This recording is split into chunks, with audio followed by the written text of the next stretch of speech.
dosa yang di luar lebih besar, padahal kita boleh jadi dosanya lebih banyak. Betul?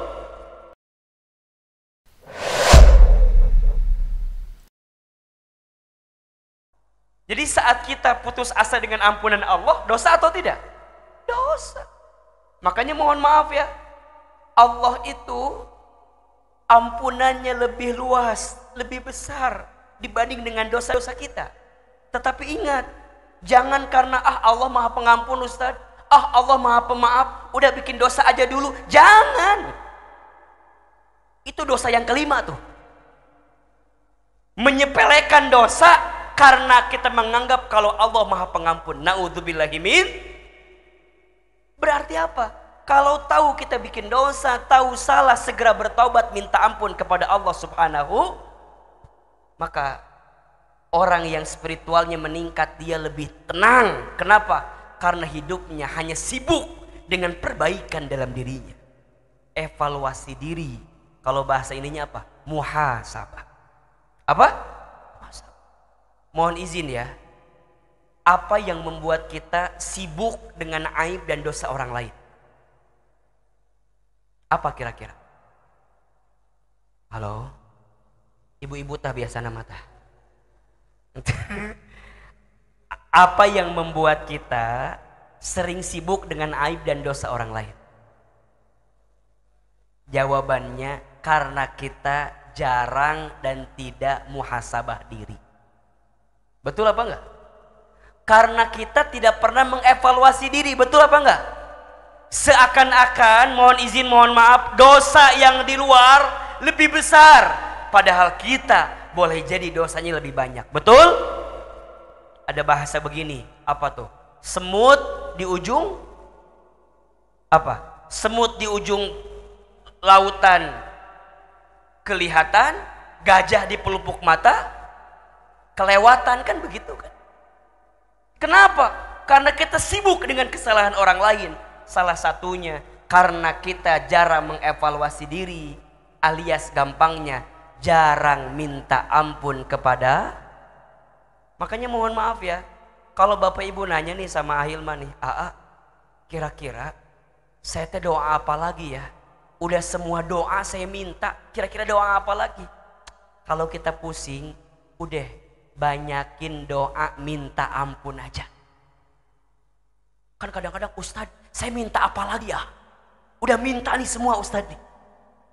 Kadang-kadang kita ini sibuk minta keinginan kita sama Allah, tapi kita lupa minta ampun kepada. Padahal rumusnya ya, kalau Allah sudah ampuni dosa kita, jangankan kita minta yang lain, Allah kasih sama kita. Nabi SAW itu tidak pernah kurang dari 100 kali beristighfar setiap hari. Betul nggak? Itu Nabi, itu Rasul. Surganya pasti, hisabnya aman, amalnya banyak, dosanya dimaksum, tidak ada. Tapi tidak pernah kurang dari berapa kali? 100 beristighfar. Kita siapa? Nabi? Bukan. Rasul? Bukan. Surga? Belum jelas. Hisab? Masih menegangkan. Amal? Dikit. Dosa? Ya Rabbana ya Karim. Butuh cara apa lagi? Maka ayo perbanyak istighfar minimal. Itu minimal. Astagfirullahaladzim, astagfirullahaladzim, astagfirullahaladzim. Tanda orang yang dilembutkan hatinya oleh Allah adalah orang yang senantiasa minta ampun kepada Allah. Berarti makin dia ngaji, makin dia belajar, makin dia merunduk, dan makin sadar kalau dia tidak memiliki apa-apa kecuali semua diberikan oleh siapa? Allah. Hati-hati ya dengan sifat sombong yang membuat iblis tidak akan pernah masuk surga karena punya sifat apa? Sombong. Berarti kita manusia tidak boleh sombong. Jangan besar kepala, nanti nggak cukup helm. Ya, terus gimana? Belajar merendah, ya. Jangan meninggi karena kita bukan langit. Belajarlah merendah karena kita hidup di muka bumi. Apa sih yang kita punya dalam hidup kita? Ada nggak? Nggak ada. Semua hanya titipan dari siapa? Dari Allah. Berarti ingat ya, kalau kita ditimpa musibah, diberikan ujian, catat baik-baik. Wa ma asobakum mim musibatin fabima kasabat aidikum wa ya'fu an katsir. Dan apa-apa musibah yang menimpa kamu sekalian, itu disebabkan karena ulah tangan perbuatan kamu sekalian. Berarti apa? Karena ada dosa yang pernah kamu lakukan. Jelas? Oke. Berarti mulai hari ini apa? Ayo, perbanyak minta ampun, bertobat kepada Allah. Setelah itu apa? Kita punya tujuan apa? Surganya Allah. Dah. Orientasi hidup kita apa? Berjumpa dengan Allah, dapat ridhonya Allah, masuk ke dalam surganya Allah. Ingat, hidup di dunia ini nggak lama, sebentar. Betul apa betul? Hidup bukan untuk hidup, tapi hidup untuk yang maha hidup. Mati bukan akhir kehidupan, justru mati itulah awal kehidupan yang sebenarnya. Berarti siapakah orang beriman yang paling cerdas dalam hidupnya? Bukan orang yang paling tinggi jabatannya, bukan orang yang paling kaya hartanya, bukan. Tapi orang beriman yang paling cerdas adalah dia yang paling banyak ingat apa? Mati dan mempersiapkan bekal kematian.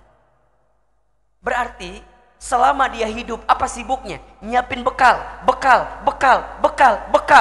Karena dia nggak pernah tahu sampai kapan Allah berikan kesempatan hidup kepada diri.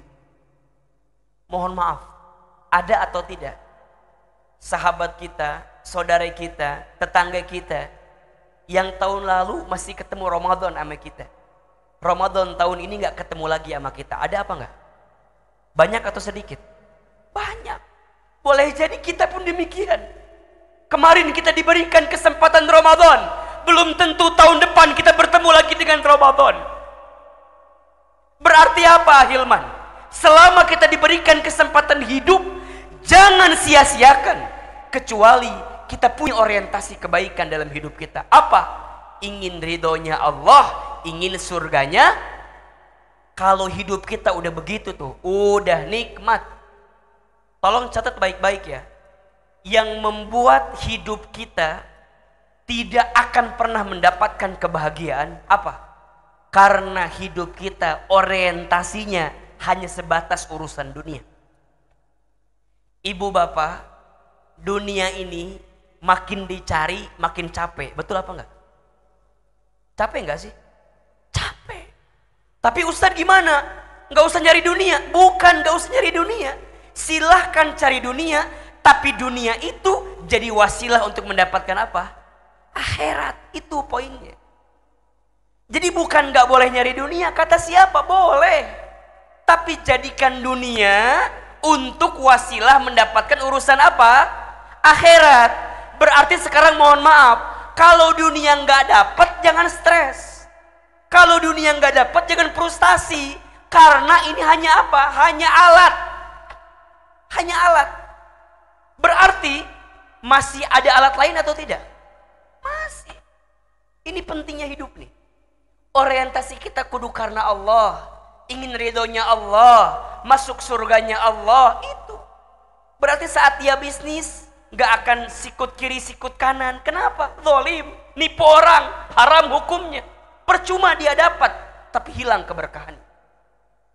Ketika dia berumah tangga, maka dia akan jaga betul rumah tangganya. Kenapa?